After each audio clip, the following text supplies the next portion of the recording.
Iran पर फरवरी में जब से अमेरिका और इजराइल ने हमला बोला है, तब से दुनिया के बाकी हिस्सों में भी उथल पुथल सी मची हुई है।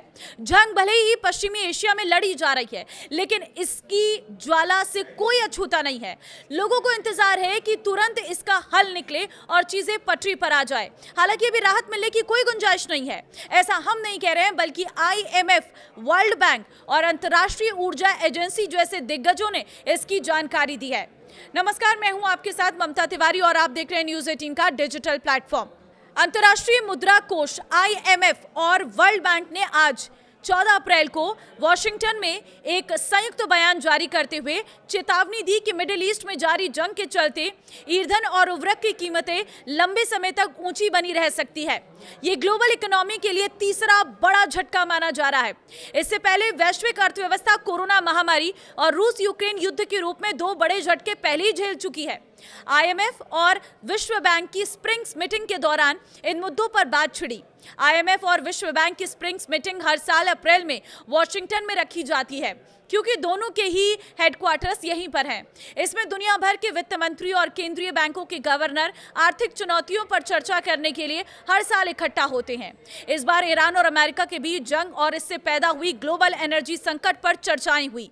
यहाँ एक संयुक्त बयान में तीनों संस्थानों ने कहा कि युद्ध के चलते लोगों को जबरन विस्थापित होना पड़ा है और इसका नौकरियों पर असर पड़ा है और इससे पर्यटन में भी कमी आई है। इसे ठीक होने में समय लग सकता है। बयान में कहा गया है कि जैसा कि इस महीने की शुरुआत में ही बताया जा चुका है कि युद्ध का प्रभाव काफी बड़ा, वैश्विक और अत्यधिक असमान है, जो ऊर्जा आयात करने वाले देशों, खासतौर पर कम आय वाले देशों को असंगत रूप से प्रभावित कर रहा है। बयान में जिक्र किया गया है कि इस झटके के कारण तेल, गैस और उर्वरक की कीमतें बढ़ गई हैं, जिससे खाद्य सुरक्षा और नौकरियों के नुकसान के बारे में भी चिंताएं बढ़ गई हैं। पहले भी कुछ तेल और गैस उत्पादकों को भी निर्यात राजस्व में भारी नुकसान हुआ। मिडिल ईस्ट में जारी तनाव में से स्ट्रेट ऑफ हॉर्मुज पर शिपिंग में रुकावटें आ रही हैं। IMF प्रमुख ने चेतावनी देते हुए कहा है कि एनर्जी की सप्लाई में आई इस बाधा का असर अगले कई साल तक महसूस किया जाएगा। इस जंग के चलते उर्वरकों की कीमतों में भारी उछाल आया है। मार्च 2026 में यूरिया की कीमत में लगभग 46% की तेजी आई है। इससे दुनिया भर में खाद्य सुरक्षा पर खतरा मंडरा रहा है। जंग के मद्देनजर दुनिया की उभरती अर्थव्यवस्था के लिए महंगाई का अनुमान पहले से 3% से बढ़ाकर 4.9% कर दिया गया है। सबसे खराब स्थिति में ये 6.7% तक जा सकता है।